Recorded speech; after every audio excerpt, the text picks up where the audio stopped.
కడపలో మీటింగ్ పెట్టినప్పుడు నాకు గడ్డ ఉండనేది రొమ్ముకు. గడ్డ ఎక్కడ తల్లి? రొమ్ముకు గడ్డ ఉన్నది. రొమ్ములో గడ్డ. దేవా నేను సాక్ష్యం చెప్తా, నాకు ఈ గడ్డ కరిగిపోతే దేవా కడపలో మీటింగ్ పెట్టినప్పుడు అని నేను అనుకున్నాను. కడప సభలకు వచ్చావా? నన్ను స్వస్థపరచమని ఏడ్చావు, ఏడ్చిన. దేవుడు స్వస్థపరిచాడు. అప్పుడు రొమ్ములో గడ్డ లేదు, దేవుడు అద్భుతం చేశాడు.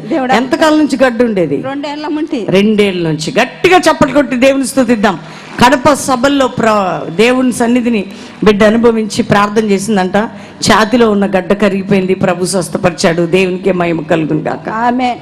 నాకు 15 సంవత్సరాల నుంచి అలర్జీ ఉండేది, చేతికంత దెబ్బల్లాగా పుట్టి ఉండేది. నాకు దుర్ద అనేది అమ్మగారు. మరి అది అంత హాస్పిటల్ తిరిగినా కూడా ఒక 70-80 వేల దాకా నాకు ఖర్చు అయ్యేది. కానీ ఎక్కడ తిరిగినా కూడా నాకు బాగా కాలేదు. మరి కడపలో మీటింగులు పెట్టినప్పుడు నేను ఆ సభలకు వచ్చినాను. మరి దేవుడు మరి ప్రతిరోజు నేను ఆయిల్ పూసుకొని ప్రార్థన చేసుకునేదాన్ని. మరి దేవుడు నాకు మంచి ఆరోగ్యం ఇచ్చినాడు. అప్పటి నుంచి స్కిన్ ఎలర్జీ లేదు. ఎంతకాలం బాధపడ్డావు? 15 సంవత్సరాలు. 15 సంవత్సరాలు హాస్పిటల్ తిరిగావు, మందులు వాడావు, తగ్గలేదు. ఆ సభల్లో ప్రేయర్లో ఏకీభించి ప్రార్థనను రాసుకున్నావు. ఇదంతా దురద, మచ్చలు, నల్లటి మచ్చలు. చూడండి, చాలా మందికి ఈ రోజుల్లో సోరియాసిస్ అని, స్కిన్ డిసీజ్ అని చాలా వస్తున్నాయి. సహోదరి చెప్తుంది కదా, అట్లాంటి దాంతో 15 సంవత్సరాలు బాధపడిందంట. కడప సభలకు వచ్చి ప్రార్థనలో ఏకీభవించింది. ప్రార్థన నూనె రాసుకొని ప్రేయర్ చేసుకుంది. 15 ఇయర్స్ నుండి స్కిన్ ప్రాబ్లం నుంచి ప్రభు స్వస్థపరిచాడు. గట్టిగా చప్పట్లు కొట్టండి.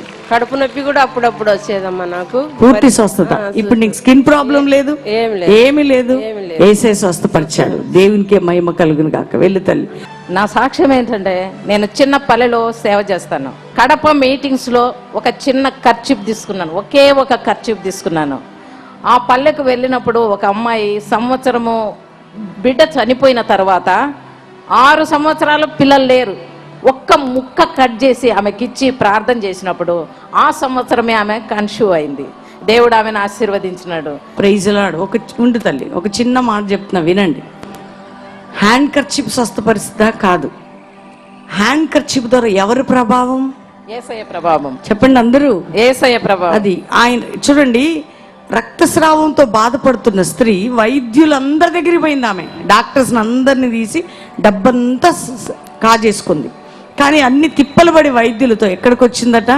యేసు గురించి విని వచ్చి ఆయన వస్త్రపు చెంగు ముట్టితే చాలు అనుకుందండి. మేము సేవకులుగా అందరి తలల మీద చేయబెట్టి ప్రేయర్ చేయం, మేము కూడా మనుషులమే, చేయలేము. కానీ కొన్నిసార్లు ప్రార్థన చేసినవి అభిషేకించి ఇది దేవుని ప్రభావం.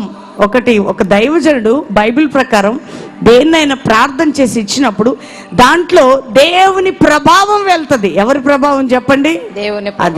అది తెలుసుకోండి. హ్యాండ్ కర్చీప్ స్వస్థపరుస్తుందా? ఆయిల్ స్వస్థపరుస్తుందా? ఈ 2 స్వస్థపరచవు. దాని ద్వారా యేసు ప్రభావం స్వస్థపరుస్తుంది.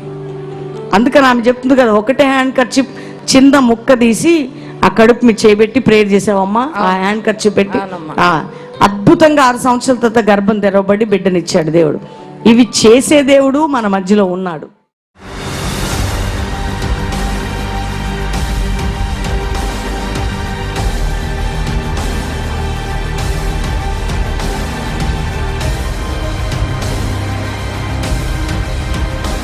ఆదికాండము 32వ అధ్యాయం 24వ వచనం నుంచి 28వ వచనం. యాకోబు ఒక్కడు మిగిలిపోయెను, ఒక నరుడు తెల్లవారు వరకు అతనితో పెనుగులాడెను.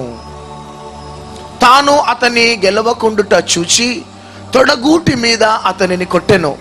అప్పుడతడు ఆయనతో, పెనుగులాడుట వలన యాకోబు తొడ గూడు వెలిసెలెను.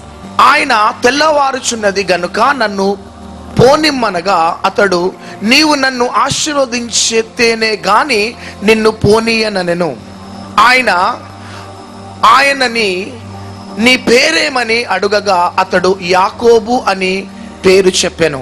మనుష్యుడు ఆయనని, నీవు దేవునితోనూ మనుషులతోనూ పోరాడి గెలిచితివి గనుక ఇక మీదట నీ పేరు ఇశ్రాయేలు గాని యాకోబు అనబడదని చెప్పెను. గట్టిగా చప్పట్లు కొడదాం. నీ వ్యక్తిగత ఆధ్యాత్మిక జీవితంలో నిన్ను నీవు చాలాసార్లు తక్కువ అంచనా వేసుకుంటూ ఉన్నావు. అనేకులు ఉన్నతమైన స్థాయిలోకి వెళ్ళిపోతూ ఉన్నారు. ఇంకా నీ జీవితం ఇంకా సెటిల్ కాలేదు. దేవుడు ఇంకా తన కృపను నాపై, నా కుటుంబంపై చూపటం లేదు. ఇక నా జీవితం ఇంతే అని చాలాసార్లు నీ వ్యక్తిగత జీవితంలో కృంగిపోయిన స్థితిలో ఒకవేళ ఈ యొక్క టీవీ ప్రోగ్రాం చూస్తున్నావేమో, ఈ ప్రాంగణంలోకి వచ్చి కూర్చున్నావేమో సహోదరుడా, సహోదరి, ఇకనైనా నాకు మంచి రోజులు ఉన్నాయా లేదా, ఏంటిది నా భవిష్యత్తు అని చాలాసార్లు నువ్వు కృంగిపోయిన స్థితిలో నీ జీవితం గడిచిపోతూ ఉన్నదేమో. కానీ ఇక్కడ ప్రభు ఒక యవనస్తుణ్ణి మన ముందుంచుతున్నాడు. ఆయన పేరే యాకోబు. యవ్వన వయస్సులో జ్యేష్ఠత్వపు హక్కు కోసము పెనుగులాడి చివరికి తండ్రిని మోసం చేసినాడు, అన్నని మోసం చేసినాడు. చేతిలో జ్యేష్ఠత్వపు హక్కును పట్టుకొని పరిగెత్తుతూ ఉన్నాడు. గట్టిగా చప్పట్లు కొట్టాలి. హల్లెలూయా. ఈ జ్యేష్ఠత్వపు హక్కు ద్వారా I can do all things without God అనుకున్నాడు. ఈ చేతిలో జ్యేష్ఠత్వపు హక్కు ఉన్నది, నేను ఏమైనా సాధించగలుగుతానని పరిగెత్తుతూ ఉన్నాడు. పరిగెత్తి చివరికి తన మామ అయిన లాబాను దగ్గరికి చేరినాడు. కొన్ని సంవత్సరాలు ఉన్నాడు. చివరికి లాబాని యొక్క బిడ్డలని వివాహం చేసుకున్నాడు, పిల్లలని కన్నాడు. చివరికి లాబానుకి యాకోబుకి మధ్యలో భేదాభిప్రాయాలు కలగగానే ఈ యాకోబు తన భార్య, పిల్లలని, తన ఆస్తిని, తన పనివారిని, దాసులను అంతా కూడా తీసుకొని ఇక బయలుదేరుతూ ఉన్నాడు. గట్టిగా చప్పట్లు కొట్టాలి, గట్టిగా. ఇక అందరి మీద ఆధారపడ్డాడు. ప్రతి వారి ద్వారా మోసం జరిగిందిగా. ఇక తాను, తన కుటుంబము, తన దాసులు, తన సంపదతో ఇక తన ప్రయాణాన్ని ప్రారంభించి వెళ్ళిపోతూ ఉన్నాడు. కానీ మధ్య దారిలోనే ఒక వర్తమానం వచ్చింది. యాకోబు, నీ అన్నయ్య అయిన ఏశావు 400 మందితో వస్తూ ఉన్నాడు. తనని నీవు మోసం చేసినందుకు నీ మీద పగా ప్రతీకారముతో బయలుదేరినాడు. భయంకరమైన బలము కలిగిన సైన్యముతో, ప్రజలతో 400 మందితో నీ అన్న బయలుదేరినాడు. యాకోబు, తాను గాని వస్తే నిన్ను ఫినిష్ చేసేస్తాడు. నీ భార్య, నీ పిల్లలని, నీ దాసులను అంతా కూడా హతమార్చేస్తాడు. ఎప్పుడైతే యాకోబుకు ఆ వార్త విన్నాడో ఒంటరిగా దేవునితో పెనుగులాడటానికి బయలుదేరినాడు. గట్టిగా చప్పట్లు కొట్టాలి. దేవుని యొక్క సన్నిధిలో మోకరించి దేవుణ్ణి బ్రతిమిలాడుతున్నాడు. తండ్రి, నా జీవితంలో ఏదో ఒకటి చెయ్యి నాయనా, నాకు నీ సహాయము కావాలి, నాకు విడుదల కావాలి. హోషేయ గ్రంథం 12వ అధ్యాయం 4వ వచనం ప్రకారం భయంకరంగా యాకోబు ఏడుస్తూ దేవునికి మొర పెట్టుకుంటూ ఉన్నాడు. ఇక్కడ యాకోబు ఎవరికి సాదృశ్యం అంటే మనకి సాదృశ్యం. ఆమేన్. ఏశావు ఎవరికి సాదృశ్యం అంటే మనము ఎదుర్కొంటున్న పోరాటం, మనము ఎదుర్కొంటున్న సమస్య, మనము అనుభవిస్తున్న శాపానికి సాదృశ్యం.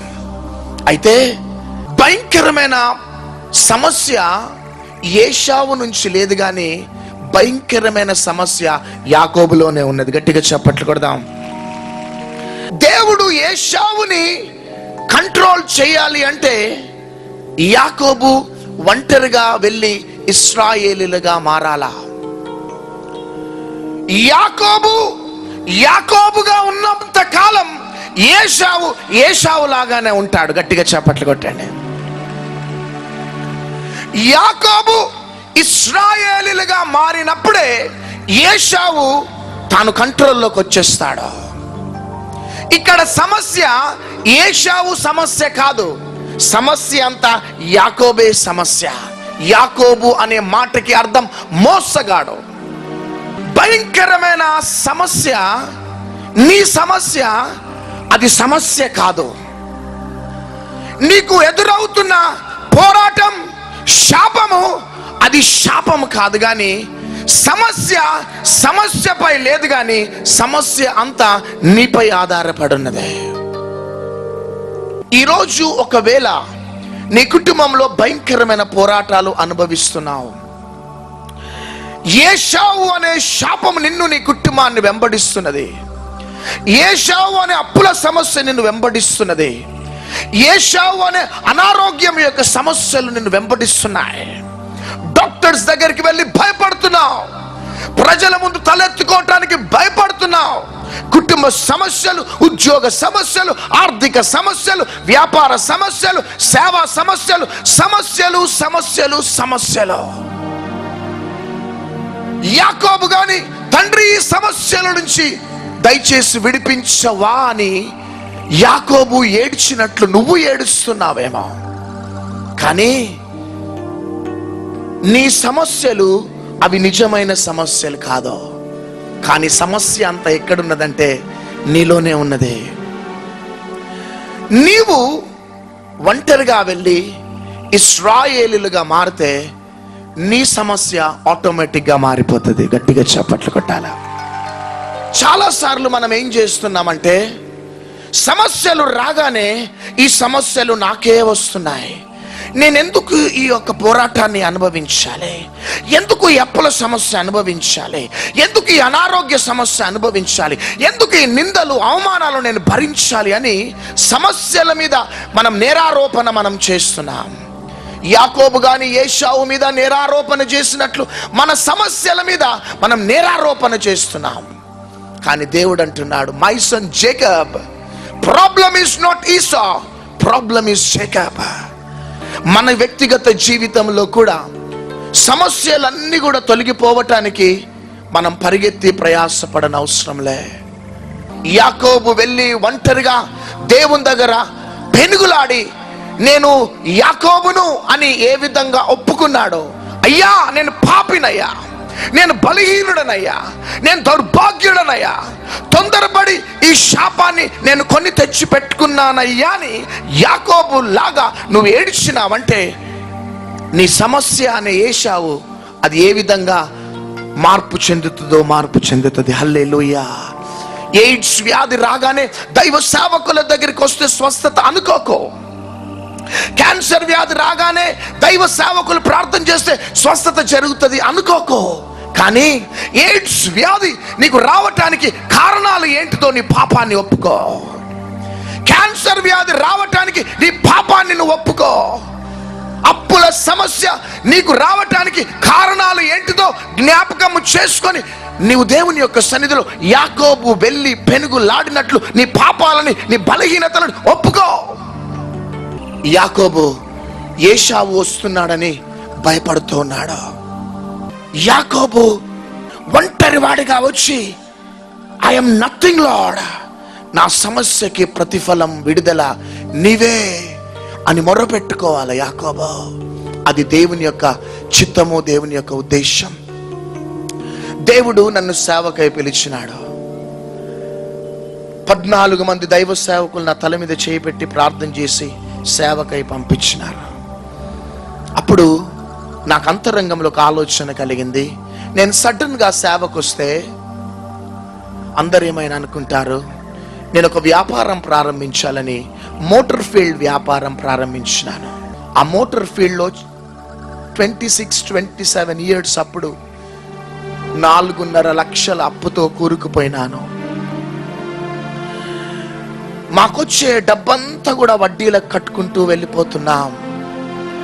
ఆదివారం రాగానే చర్చ్ లేదు, గ్యారేజ్లో కూర్చొని ఆ వాహనాలు రిపేర్ చేసుకుంటూ కూర్చునేవాడను.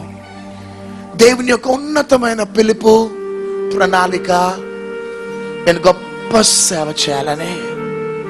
కానీ వ్యాపారంలో అడుగుపెట్టి నేను శాపాన్ని కొని తెచ్చి పెట్టుకున్నాను. చివరికి ఒక దినమున జీప్ ఫైనాన్స్ కట్టి నేను వస్తూ ఉన్నా, సడన్ గా నా కాలు లారీ టైర్ కిందకి వెళ్ళిపోయింది. నా కాలంతా కూడా పగిలిపోయింది. స్పృహ తప్పి పడిపోగానే డ్రైవర్ హాస్పిటల్ అడ్మిట్ చేసి మరల నన్ను తెచ్చి ఆ యొక్క ఇంట్లో వదిలిపెట్టేసి వెళ్ళిపోయినాడు. ఆ కాలు పట్టితో ఇట్లున్నా సడన్గా ఒక ఫోన్ వచ్చింది పోలీస్ స్టేషన్ నుంచి. ప్రవీణ్ గారు మీరేనా అండి? అవునండి. మీ జీప్ ఒక బాబుకి యాక్సిడెంట్ చేయటంను బట్టి బాబు చనిపోయినాడు, జీప్ పోలీస్ స్టేషన్లో ఉన్నది, డ్రైవర్ పరారులో ఉన్నాడు. ఏం చేయాలో అర్థం కావట్లే. మరలా సాయంత్రం 8 గంటలకి ఆ రోజు క్రొత్త ఆటో ప్రార్థన చేసి ఒక డ్రైవర్కి ఇచ్చి పంపించినాను. ఆ డ్రైవర్ పెద్ద లోయలో పడేసి ఎక్కడిదక్కడ నామరూపాలు లేకుండా అయిపోయింది. ఆటో తీసుకొని వచ్చి అక్కడ ఇంటి ముందు పెట్టినాడు. ప్రొద్దున చూస్తేనేమో నాకు యాక్సిడెంట్, మధ్యాహ్నం చూస్తేనేమో జీప్ యాక్సిడెంట్, రాత్రి చూస్తేనేమో ఆటో యాక్సిడెంట్, తల మీదనేమో 4.5 లక్షల అప్పు. ఏం చేయాలో అర్థం కావట్లే. నరాలు పగిలిపోయే అంత టెన్షన్. అప్పుడు చివరికి ఒక కంక్లూజన్కి వచ్చినాం, అయ్యా ఈ అప్పులు మేము కట్టుకోలేము, ఇక మేము చనిపోతాం, దయచేసి మేము ఏదైనా తెలిసి తెలవక పొరపాట్లు చేస్తే మమ్మల్ని క్షమించండి అయ్యా ప్లీజ్ అని ఒక లెటర్ రాసి, మా బెడ్రూమ్లో ఒక లెటర్ రాసి, మేము ఆత్మహత్య చేసుకొని చనిపోతున్నాం, దీనికి ఎవ్వరు బాధ్యులు కాదు, మేమే అప్పులు ఎక్కువైపోయి చనిపోతున్నాం అనే లెటర్ రాసి ఇద్దరం చేతులు చేయగలుపుకొని ప్రార్థన చేసుకుంటుంటే బెడ్రూమ్లో ఒక స్వరం వినబడుతున్నది. గట్టిగా చప్పట్లు కొట్టండి. యెరూషలేమా యెరూషలేమా, కోడి తన రెక్కల క్రింద బిడ్డలని కాపాడినట్లు ఎన్నో మారులు నిన్ను నేను కాపాడాలనుకున్నా, కానీ నీవు నా మాట వినకుండా ఈరోజు నీ ఇల్లు పాడుదిబ్బగా మారిపోయింది. ఇక నాయనా నీవు గాని నా రెక్కల క్రిందకు వస్తే దేశం యొక్క ఉన్నత స్థాయిలోకి నేను తీసుకొని వెళ్తాను. గట్టిగా చప్పట్లు కొట్టాలి. హల్లెలూయా. ఆ రోజు ఆ స్వరం విని ఒక్కటే చేతులు పైకెత్తి ఏడ్చుకుంటూ మా జీవితాలు సమర్పించుకున్నాం. యేసయ్యా ఈ రోజు నుంచి నీ సేవకై నేను డెడికేట్ చేసుకుంటున్నానని ఆ రోజు నేను సమర్పించుకున్నా. మార్నింగ్ పోలీస్ స్టేషన్ వెళ్ళవలసింది నేను, మార్నింగ్ నేను గ్యారేజ్కి వెళ్ళవలసిన నేను డైరెక్ట్గా బైబిల్ తీసుకొని సువార్త ప్రకటించడానికి నేను వెళ్ళినాను. చేతులు పైకెత్తి గట్టిగా చప్పట్లు కొట్టండి. ఎప్పుడైతే సువార్త ప్రకటిస్తున్నానో నాకు తెలిసిన ఫ్రెండ్స్ వచ్చి పోలీస్ స్టేషన్ నుంచి అన్ని తెచ్చేసినారు, అన్ని కూడా అమ్మేసేసేసి ఇక సంపూర్ణ సేవకై బయలుదేరినాను. ఎందుకు ఈ మాటలు చెప్పటానికి కారణం ఏంటిదంటే, దేవుడు ఏనాడో నన్ను సేవకై పిలిచినాడు, కానీ దేవుని పిలుపుకి లోబడకుండా శాపాన్ని నేనే కొని తెచ్చి పెట్టుకున్నాను. ఏశావు అనే శాపాన్ని నేనే కొని తెచ్చి పెట్టుకున్నా. ఈ సమస్యలు నాకు ఎందుకు వచ్చినాయని ఎన్నోసార్లు నేను ఆలోచించిన. దేవుడు అన్యాయస్తుడు, నాకు నమ్మక ద్రోహం చేసినాడు, నాకు అన్యాయం చేసినాడు దేవుడు అనేసి అనుకున్నా. కానీ దేవుడు ఎప్పుడు అన్యాయం చేయలే మాకు. దేవుడు నన్ను సేవకే పిలిస్తే నేను శాపాన్ని కొని తెచ్చిపెట్టుకొని అప్పుల పాలైనాను. కానీ ఆ రాత్రి యాకోబు గాని ఒంటరిగా వెళ్ళి పెనుగులాడినట్లు ఎప్పుడైతే నేను పెనుగులాడినానో ఆ రోజు యాకోబు అని నన్ను దేవుడు ఇశ్రాయేలీలుగా మార్చేసినాడు. చేతుల పైకెత్తి గట్టిగా చప్పట్లు కొట్టాలి. గట్టిగా. ఈరోజు నా ప్రియ సహోదరుడు, నా ప్రియ సహోదరి, ఫుట్పాత్ మీద నుంచి లేవనెత్తి ఈరోజు స్టేజ్ ఎక్కించిన నా దేవుడు ఇంకా బ్రతికే ఉన్నాడు. గట్టిగా చప్పట్లు కొట్టండి. సంవత్సరాల తరబడి ఏశావు నన్ను వెంబడిస్తున్నాడు, నన్ను నాశనం చేయాలనుకున్నాడు, అనుకుంటున్నాడని యాకోబు అనుకున్నాడు. కానీ దేవుని యొక్క చిత్తం ఏంటిదంటే యాకోబు ఒంటరి వాడిగా రావాలా. ఆమేన్. యాకోబు ఒంటరి వాడిగా వచ్చినప్పుడే యాకోబును దేవుడు ఇశ్రాయేలీలుగా మార్చాలనుకుంటున్నాడు.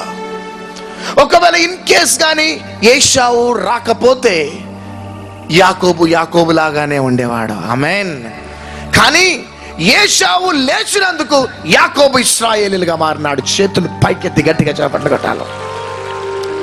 చాలా మంది మాకు ఏశావులు వద్దండి, మాకు సమస్యలు వద్దండి, మాకు పోరాటాలు వద్దండి, మాకు వ్యతిరేకతలు వద్దండి, we must be always comfortable.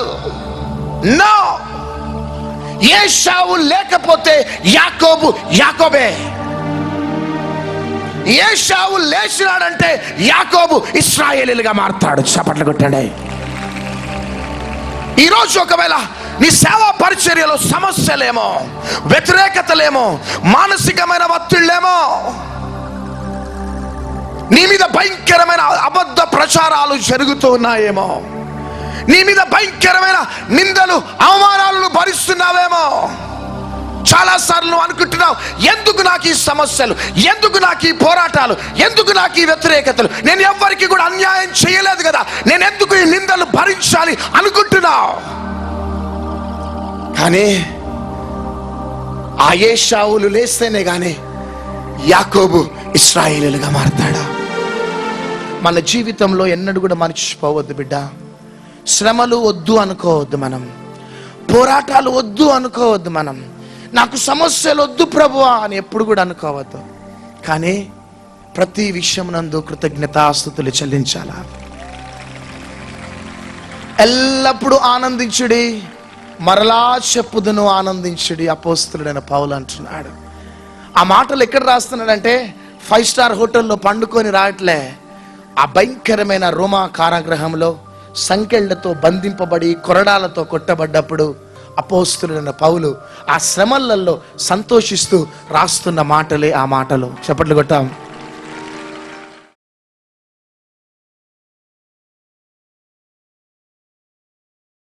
తండ్రి స్తోత్రం. ఎంతమంది ఇదిగో ఈ యొక్క వర్తమానం విని ఈరోజు నూతనమైన బలము అభిషేకమును పొందుకున్నారో, టీవీ ప్రోగ్రాం చూస్తున్న టీవీ వ్యూవర్సే కావచ్చు, ఈ ప్రొద్దుటూరు ప్రజలే కావచ్చు, ఈరోజు దాకా భయము, ఆందోళన, ఏషావును చూడగానే భయం, ఆందోళన, గొల్యాతును చూడగానే భయము, ఆందోళన, కానీ ఈరోజు ఇజ్రాయేలుగా మార్చినవయా. బిడ్డలు పొందుకున్న బలమైన అభిషేకం అంత్య దినముల యొక్క ఉజ్జీవాన్ని తీసుకొని రావాలి. అట్టి బలమైన కృప బిడ్డలందరికీ తోడయుండి నడిపించునుగాక. యేసు నామములో అడుగుచున్నాము తండ్రి. అందరం చేతులు పాలే. ప్రభు ఈరోజు చాలా సూటిగా మాట్లాడాడు మా అందరితో కూడా. సమస్యల తర్వాతే విజయం ఉంటుందనే విషయాన్ని నాకు మళ్ళీ ఒకసారి గుర్తు చేశాడు. ఎందుకంటే చాలాసార్లు నేను బాధపడ్డాను, ఏంటి ఈ సమస్య ఇలాగే నా జీవితంలో కంటిన్యూ అవుతుంటే చాలా మదన పడిపోతూ బాధపడుతూ ఉన్నాను. కానీ ప్రభు ఎప్పుడైతే మాట్లాడినాడో దాని ద్వారా కొంచెం ధైర్యం వచ్చిందన్నమాట. సమస్యల తర్వాతే విజయం వస్తుంది. దీని ద్వారా వాళ్ళందరిలో కూడా ఎంతో ఉద్యోగం కలిగింది. పాస్టర్ ప్రవీణ్, సిస్టర్ షారోన్ గారు ఈ విధంగా అనేక ప్రాంతాలకు వెళ్తూ అనేక మంది దేవునిలోకి నడిపించాలని నేను దేవుణ్ణి హృదయపూర్వకంగా కోరుకుంటున్నాను. ఈ దినం జరిగినటువంటి సభలలో అయ్యగారు చెప్పినటువంటి మాటలు, మన శ్రమల నుండి వెళ్తూ ఉన్నప్పుడు శ్రమల గర్భంలో నుండి ఒక నూతన విజయాన్ని పొందుతామన్నటువంటి గొప్ప విశ్వాసము మరి ఉదాహరణగా యాకోబును చూపిస్తూ చెప్పినటువంటి మాటలు ఒక క్రొత్తదైనటువంటి శైలిలో మాకందరికీ ఆకట్టుకున్నదని, మేము ఈ 4 రోజుల సభలకు వచ్చిన వల్ల ఎంతో ఆనందంతో, ఎంతో ఉజ్జీవంతో వెళ్తున్నాం. నేను ఆనందించేదే కాక మా కుటుంబం, నేను ఇతర అటు చుట్టుపక్కల వాళ్ళని కూడా పిలుచుకొని వచ్చి అందరికీ కలిసి మేము ఆనందంతో అయ్యే చెప్పిన మెసేజ్తో చాలా సంతోషంగా వెళ్తున్నాం. ఇలాంటి మీటింగ్లు చాలా జరగాలని అమ్మగారు అయ్యగారు ఇక్కడికి వచ్చినందుకు చాలా కృతజ్ఞతగా మేము ఉన్నాము. ఈరోజు మెసేజ్ అద్భుతంగా మాలో ఉన్న ఉద్యమం రగులుకున్నది. ఈరోజు మెసేజ్ ద్వారా నేను ఇంకా ఆత్మీయంగా బలపడ్డాను. నా పేరు పాస్టర్ రమేష్. దేవుడు నన్ను బలంగా అభిషేకించాడు. ఇంకా పరిసర సేవ చేయడానికి ఇంకా దేవుడు బలంగా నన్ను వాడుకుంటున్నాడు అని చెప్పి నేను నమ్మకంగా, విశ్వాసంగా ముందుకు వెళ్తున్నాను. 9 నెలల నుండి మేము ప్రార్థన చేస్తున్నాం మా ఊర్లో మీటింగ్ పెట్టాలని. మేము చాలా ఆత్మీయంగా ఎదగడానికి కారణం ఒక్క మమ్మీ డాడీ కల్వరి ప్రత్యక్షత మీటింగ్. ఈ సువార్త వినడం ద్వారానే మేము చాలా బలపడుతున్నాము. మమ్మీ డాడీకి మేము వందనాలు తెలియజేస్తున్నాం.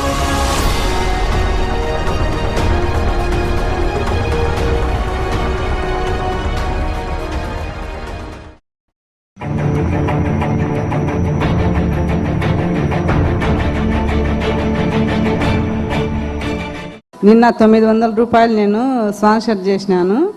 ఈరోజు వచ్చేటప్పుడు వేరే వాళ్ళు నాకు డబ్బులు రావాలి 20,000 రూపాయలు తీసుకొని వచ్చి ఇచ్చినారు. 4,000 రూపాయలు ఇక్కడికి స్పాన్సర్ చేసినాను. నా బిడ్డ స్వస్థపడినాడు. కింద పడి తనకలాడేవాడు. మరుసటి రోజే స్వస్థపడినాడు. జనవరిలో కడపలో మీటింగ్ జరిగినప్పుడు ప్రామిస్ ల్యాండ్కి నేను అమౌంట్ ఇచ్చాను. అప్పుడు దేవుడు నేను 2 డేస్ తర్వాత మాకు మంచి భూఫలాన్ని ఇచ్చాడు. తర్వాత నాకు రావాల్సిన అమౌంట్ని కూడా దేవుడు ఇచ్చాడు. ఈ సాక్ష్యం దేవుడు దీవించును గాక. నేను నంద్యాలకు సభలకు వచ్చినప్పుడు నా చెవుల్లో కమ్మలు ముక్కురాళ్ళు వేసిన, నా దగ్గర అప్పుడు డబ్బులు లేవు. 33 రూపాయలు లెక్క అంటే అది కూడా దేవునికే వేసి ధైర్యంగా వేసి నా కుటుంబ సమస్యలతో సహా నన్ను లక్షణంగా ఇల్లు చేసినాడు దేవుడు. ఆ నంద్యాల కమ్మలు వేసిన నెలకి నాకు 50,000 రూపాయల డబ్బులు దేవుడు ఇచ్చినాడు. ఆ 50,000 రూపాయలు 10,000 రూపాయలు వాగ్దాన భూమికి నేను ట్రాన్స్ఫర్ చేసినాక నాకు ఇల్లు లేకుండాంటే 4 బండలు ఏడైనా కానీ దేవా ప్రార్థన చేసుకోవడానికి లేదంటే నాకు ఇల్లు కూడా ఇచ్చినాడు దేవుడు. శుక్రవారం, శనివారం, ఆదివారం జరగబోయే బెల్లంపల్లి మీటింగ్కి మా అమ్మగారు వెళ్ళారు. అప్పుడు మా అమ్మగారు రింగ్ వేశారు. అప్పుడు దాని తర్వాత మాకు రావాల్సిన డబ్బులు మాకు తిరిగి వచ్చాయి. దేవుడు ఈ సాక్ష్యాన్ని దీవించును గాక. మొన్న బెల్లంపల్లికి వెళ్ళి వాగ్దాన భూమికి స్పాన్సర్ చేసి వచ్చిన తర్వాత మళ్ళీ అన్న చెప్పారు, ఇక్కడ అద్భుతాలు జరగలేదని మీరు బాధపడొద్దండి, ఇంటికి వెళ్ళాక అనేక అద్భుతాలు జరుగుతాయి అన్నారు. నేను ఇంటికి వచ్చిన తర్వాత మళ్ళీ నాకు తిరుపతిలో ఉద్యోగం దేవుడు అనుగ్రహించినందుకు స్తోత్రాలు. ఈ సాక్ష్యాన్ని దీవించి ఆశీర్వదించు. ఫిబ్రవరి, మార్చిలో నేను వాగ్దాన భూమికి స్పాన్సర్ చేసినప్పుడు దేవుడు అద్భుతంగా నాకు గవర్నమెంట్ జాబ్ ఇచ్చాడు. 10,000 రూపాయల శాలరీ నాకు దేవుడు ఇచ్చాడు. అందుని బట్టి దేవునికి వందనాలు చెప్తున్నాను. ఇది కొద్దిపాటి సాక్ష్యాన్ని దేవుడు దీవించిన గాక. నేను నా కళ్ళ పట్టీలు స్పాన్సర్ చేసినాను. నాకు ఇప్పుడు ఒక పాప, అదే మంతే నాకు ప్రెగ్నెన్సీ కన్సీవ్ అయింది. అందుని బట్టి దేవునికి వందనాలు చెల్లించు. బిగ్గరగా చప్పట్లు కొట్టి దేవుని యొక్క నామాన్ని మహింపరుద్దాం.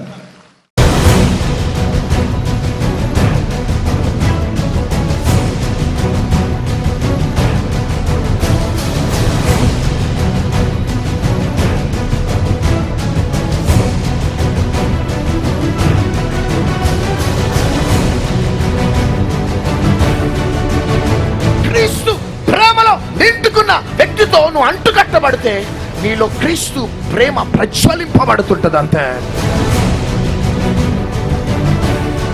ఈ పాపము నుంచి నిన్ను పరిశుద్ధనిగా మార్చేది ఎవరంటే మేము ప్రకటిస్తున్న నజరుడైన యేసుక్రీస్తు ప్రభు. నిడదవోలు ప్రజలకు శుభవార్త. ఏప్రిల్ 10, 11, 12, 13 తేదీల్లో Velagapudi Ramakrishna degree college, Chagallu road, Nidadavolu. మాతో పాటు నిడదవోలు పట్టణంలో పరిశుద్ధాత్మ దేవుడు అడుగు పెడుతున్నాడు. శక్తివంతమైన వాక్యం, జీవితాలను మార్చే ఆరాధన. పాపములు ఉన్న వారు పట్టబడబోతున్నారు. కుంటివారు, గుడ్డివారు, మూగవారు, అంగహీనులు, ఆత్మీకంగా శారీరకంగా చచ్చిన వారిని దేవుడు లేపబోతున్నాడు. ఆ సర్వశక్తి కలిగిన దేవుడు ఆత్మ బలముతో నిర్దవోల్లో అడుగు పెడుతుండగా, సేవకులారా, సంఘ విశ్వాసులారా, ఇదే మా ఆహ్వానం. రండి, పాలు పొందండి. మనమందరం కూడా వాక్యం ద్వారా కడగబడి క్రీస్తు రాకడ కోసం సిద్ధపడదాం. May God bless you all. Praise the Lord. ఇప్పటి వరకు మనుషుల ప్రేమ కోసం, లోకంలో ఉద్యోగం కోసం ఎంతగానో ఎదురు చూశాను. కానీ ఇక్కడికి వచ్చాక అవన్నీ వ్యర్థమమ్మా, నేను మాత్రమే సొంతం. Very good. దేవుడు నాతో మాట్లాడాడు. నా జీవితాన్ని సమర్పించుకోవాలనుకుంటున్నాను. ఎన్ని రోజులు లేదు, ఆత్మీయంగా నేను ఆత్మీయంగా పడిపోయిందంట. తిరిగి సమర్పించుకుంటా. కిడ్నీలో రాళ్ళు ఎప్పుడు వచ్చావు ప్రేయర్ కి? నిన్న వచ్చావు. ఏం రిపోర్ట్ వచ్చింది? నార్మల్, అసలు రాళ్లే లేవు. గట్టిగా చప్పట్లు కొట్టాలి. హార్ట్ ప్రాబ్లం ఉంది. ఎప్పటి నుంచి అమ్మా? 2014లో నుంచి ఉంది. 2014. 4 సంవత్సరాల నుంచి హోలు మూసుకుపోయి చాలా బాధపడుతుంది. హోలు మూసుకొని పోయింది. విశ్వాసంతో చేయించుకున్నాం. పిల్లకి ఆపరేషన్ పడదని చెప్పి నార్మల్ రిపోర్ట్. వండర్ఫుల్. ఏంటమ్మా మీ ప్రాబ్లం? థైరాయిడ్. ఎప్పటి నుంచి థైరాయిడ్? 5 సంవత్సరాల నుంచి. మెడిసిన్ వాడుతున్నావా? ఎప్పుడు వచ్చావు ఇక్కడికి? నిన్న వచ్చావు. ఏం రిపోర్ట్ వచ్చింది? ఏమి లేదని. థైరాయిడ్ లేదు. ఎన్ని సంవత్సరాల నుంచి థైరాయిడ్? 5 సంవత్సరాల నుంచి. ఇప్పుడు ఈ రిపోర్ట్ థైరాయిడ్ లేదని, నార్మల్ రిపోర్ట్. గట్టిగా చప్పట్లు కొడతారు.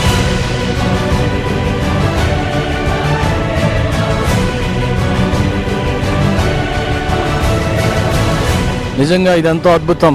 యేసుక్రీస్తు ప్రభువారు చేసినటువంటి మహా అద్భుత కార్యాలను ఈ దినాల్లో కూడా ఆయన బిడ్డలను అభిషేకించి ఆయన చేసినటువంటి కార్యాలను ఆయన బిడ్డల ద్వారా కూడా దేవుడు జరిగిస్తూ ఉన్నాడు. అనేక మంది అన్యులు ఆ వాక్యాన్ని విని రక్షించబడటానికి కూడా దేవుడు, పరిశుద్ధాత్మ దేవుడు వారిని ఒప్పించారు. విమర్శ చేసేవారు అందరూ కూడా సేవకుడికి నేను చెప్పేది ఏంటంటే, స్వస్థతలు ఉన్నాయి, దేవుని కార్యాలు ఇక్కడ చూస్తున్నాం. దానికి నిదర్శనం మేము కూడా సాక్ష్యం చెప్తా ఉన్నాం. ఏలూరు ప్రాంతంలో నేను సేవ చేస్తున్నాను. ఇక్కడ జరిగేటువంటి యొక్క ఈ అద్భుతమైన కార్యాలు, ఆశ్చర్యమైనటువంటి ఈ కార్యాలు ఇది సాధారణమైనవి కావు. ఇది పరిశుద్ధతో నింపబడితేనే వాళ్ళకి అర్థమవుతాయి. ఇటువంటి కార్యాలు జరుగుతాయి. దేవుని ప్రత్యక్షతలు మేము చూసాం. ఇక్కడ అద్భుతాలు జరిగినాయి, ఆశ్చర్యకరమైన కార్యాలు జరిగినాయి. మా ఆత్మలు రగిలించబడినాయి, ఉజ్జీవించబడ్డాం. ప్రవీణ్ అయ్య గారు ఉజ్జీవాన్ని గురించి చాలా చక్కగా వివరించారు. ఈ దినాన మన దైవజనులు చెప్తుంటే మాలో ఒక పరిశుద్ధాత్మ మంట పెళ్ళుబీకింది. మా పరిచర్యలో బాగా వాడబడతామని చెప్పి మాకు ఎంతో విశ్వాసం వచ్చింది. నేను ఇలాంటి వాక్యాన్ని మాత్రం ఇంతవరకు నేను వినలేదు. నిజంగా అది ఏంటంటే నాకు కళ్ళమ్మటి నీళ్ళు వచ్చేసినాయి. ఇంతవరకు కూడా నేను అంత బాగా నమ్మలేదండి దేవుణ్ణి. ఇక్కడికి వచ్చాక మాత్రం నేను పూర్తిగా దేవుణ్ణి నమ్ముతున్నాను. ఎంతో మంది ఆత్మీయంగా ఎదిగారండి ఈ రోజు వాక్యం ద్వారా. ఎంతో మంది తన నిజ జీవితంలో ఏం వదులుకోవాలన్నది అమ్మగారు వాక్యం ద్వారా ఎంతో అద్భుతంగా ఏసు ఎలా ఎంత ప్రేమ ఉన్నదో అంత ప్రేమ వాక్యం ద్వారా నిరూపించారు అమ్మగారు. ఇక్కడ మీటింగ్ మాత్రం నాకైతే స్పిరిచువల్ గా చాలా నచ్చింది. రివైవల్ మాత్రం ఈ మీటింగ్ ద్వారా స్టార్ట్ అయిందని చెప్తాను నేనైతే. బయట ఈ కచిఫ్ గురించి, ఈ ఆయిల్ గురించి ఎన్నో రూమర్స్ జరుగుతున్నాయి. బయట చెప్పేది నమ్మకండి. ఎవరైతే ఇదైతే బయట రూమర్స్ స్ప్రెడ్ చేస్తున్నారో వాళ్ళైతే ఒకసారి రండి, వచ్చి చూడండి, ఒకసారి నిరూపించండి.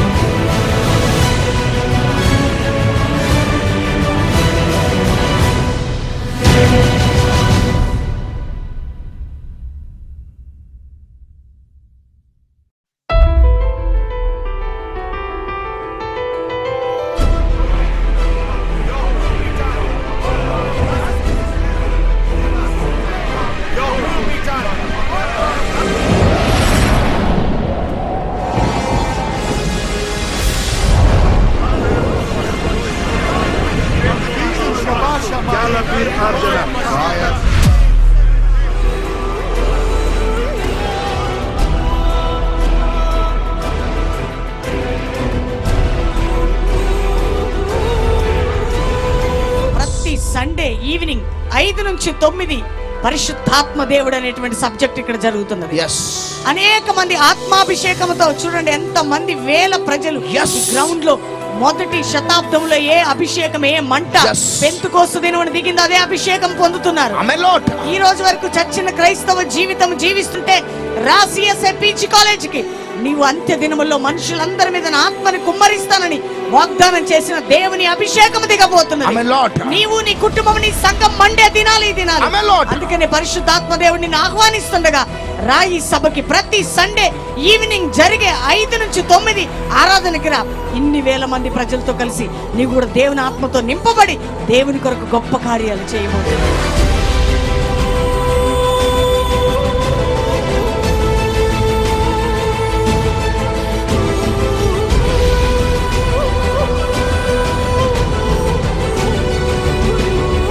Cancer patient. ఏం క్యాన్సర్ అమ్మా? Breast cancer. ఎంతకాలం నుంచి బ్రెస్ట్ క్యాన్సర్? 1.5 साल से. 1.5 year నుంచి. ఎప్పుడు వెళ్ళి రిపోర్ట్ తీసుకున్నావు? ये सर्जरी हो गया, सब हो गया मेरा. फिर डॉक्टर बोला थोड़ा डेंजर है, फिर से आने का चांसेस है. నెక్స్ట్ టైం వస్తుందని చెప్పారు. అర్థమైందా మీకు? సెకండరీ కూడా వస్తుందని చెప్పారట డాక్టర్స్. మళ్ళీ ఎందుకంటే గ్యారంటీ ఉండదు క్యాన్సర్, అందుకనే ఆమెకు మళ్ళీ వస్తుందని చెప్పినా ఆమె 3 నెలల నుండి వస్తుంది. లాస్ట్ సండే దైవజనుడు ఒక మాట చెప్పాడు, మీరు వెళ్ళండి, తప్పకుండా మీకు రిపోర్ట్స్ నార్మల్ వస్తాయని. వెళ్ళింది, రిపోర్ట్ తీసుకుంది, నార్మల్ వచ్చింది, క్యాన్సర్ లేదని గట్టిగా చప్పట్టుకోట.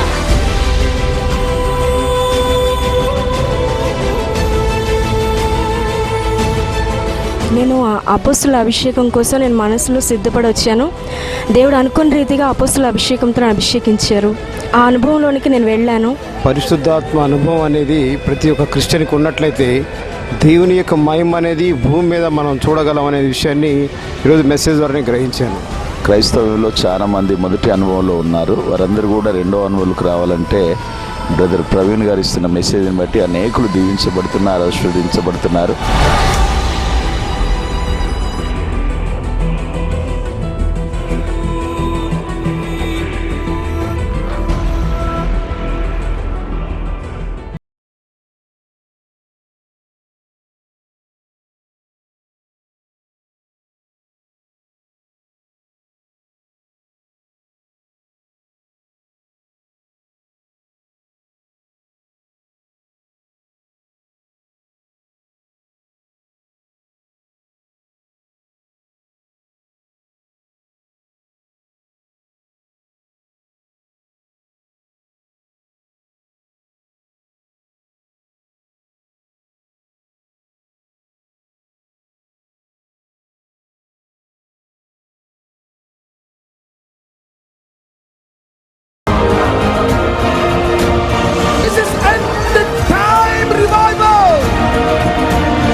బాధ, ఇరుకు, ఇబ్బంది, సమస్యలు, బంధకాలు అన్ని దేవుడు తెంచి తన మహిమ కలిగిన కార్యాన్ని చేయబోతున్నాడు.